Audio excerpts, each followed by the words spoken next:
Good morning children, welcome to my channel. Today in the series of poetry teaching, I have selected a very beautiful poem of standard 9, that is The Lake Isle of Innisfree. This is a poem composed by William Butler Yeats. William Butler Yeats, a very famous Irish poet. He is considered to be a modern poet, and in his poems he has described so vividly, just like alive pictures, the nature. This poem is a very beautiful example of his love of nature. The poet shows in his lines of the poems how he loves peace and serenity that is provided only in the lap of nature. This poem side by side also tells that how hectic our city life has become. The life of cities is full of hustle and bustle. There is no relaxation. There is no peace. That is why the poet wishes to go away from all the hustle bustle of the town to the Lake Isle of Innisfree.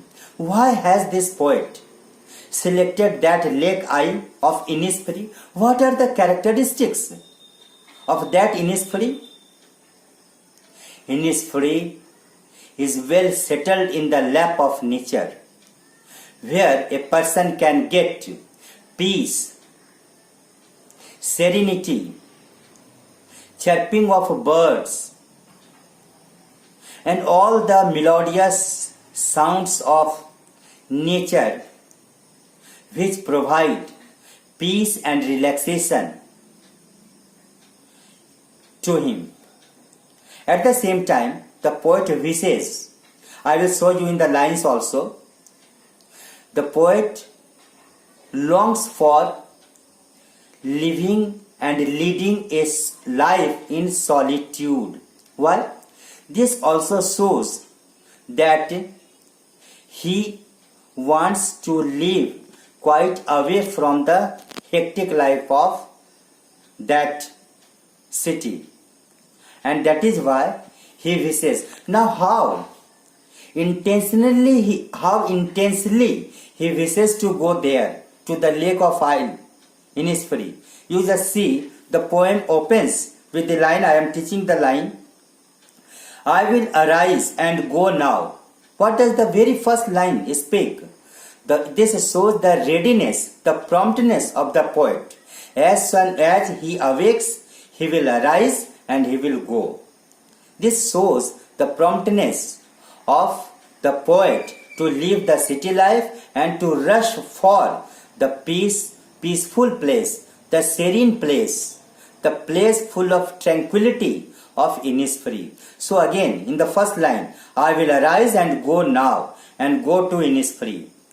The poet repeatedly says, go now and go to Innisfree. Means Innisfree is such a place where nobody can remain without going there. It is such a charming place. It is such an enrapturing place. It is such a tempting place that everybody is bound to go there.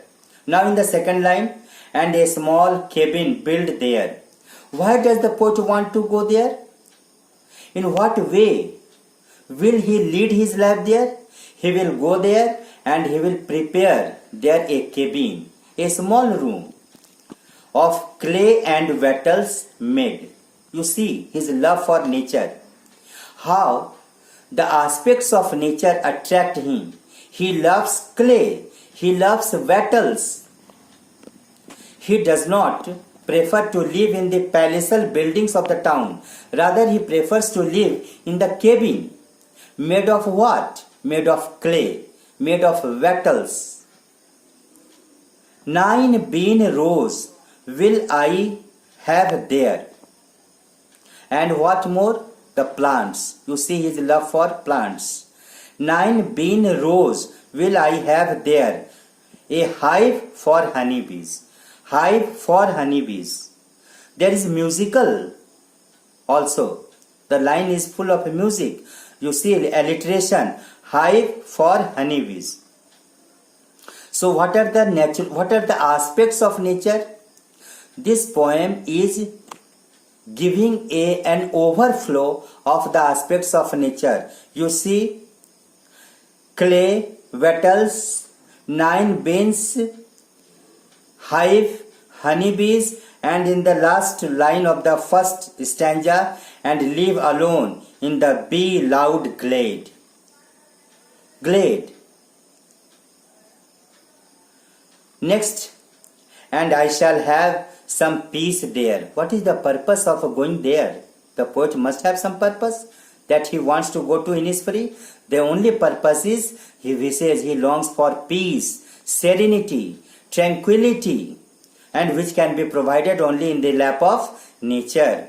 For peace comes dropping slow, dropping from the hills of the morning to where the cricket sings. Again, the poet over and over again comes to the aspects of nature, how nature provides him relaxation, peace, serenity, enjoyment, and above all comfort. He finds there where the cricket sings. There midnights all a glimmer and noon a purple glow, where the light is also very natural. Midnight is glimmering, it is shining, and noon is purple glow. It is not so intense. There can be a contrast of sun heat as we find in S.T. Coleridge's poem, The Rime of Ancient Mariner, where the mariner suffered the intensity of heat after killing the albatross. This line gives just an opposite picture to that. And evenings full of the linnet's wing. Linnets, a type of cricket, and linnet. These are small birds. These are small creatures of nature. Even these small creatures provide enjoyment to the human being. So what is the significance of cricket and linnet? The poet wants to tell us, the poet wants to focus, the poet wants to draw our attention that nature provides peace, serenity, enjoyment even in the smallest unit of its being, like linnet and cricket. I will arise and go now. There is the repetition of this line.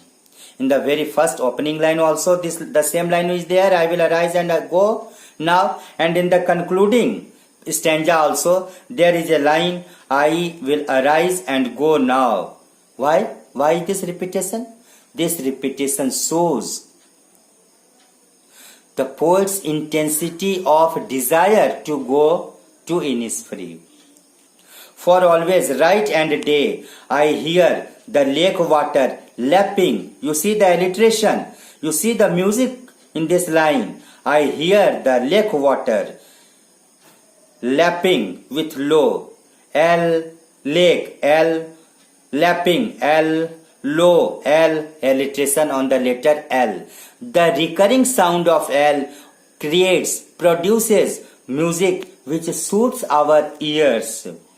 Lapping with low sounds by the shore, while I stand on the roadway or on the pavement's grey, I hear it in the deep heart's core. The last two lines are very important. I think these two lines are the most important lines of the poet. Why? Of the poem. Why? While I stand on the roadway, the poet has not reached the Innisfree.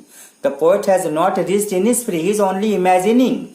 He only longs. He only desires. He only plans in his mind that he should go there. He is ready to go there. But where Does he presently stand? He is standing on while I stand on the roadway or on the pavement's grey. He is standing on the road and or the road is very busy. He is thinking there. He is making a contrast with the Innisfree.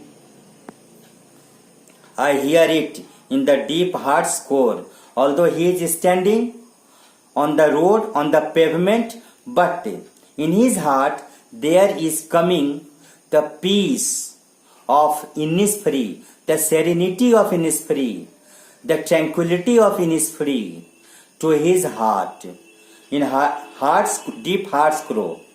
This reminds us one of the poems composed by William Wordsworth, that Lucy Gray, when the Lucy is dead, when he is solitary reaper, in the last line of the, you must remember the last line of the solitary reaper, that although the scene has passed, but the music of Lucy is in the poet's heart, even he cannot see Lucy. This type of both the poems have the same type of end. So when we read a poem critically, when we do critical appreciation of a poem, we compare and contrast poems, three poems, one poem with another poem, one poem with other poems of different poets also. So this poem also stands in comparison to the nature poet Wordsworth's poems. Thank you very much.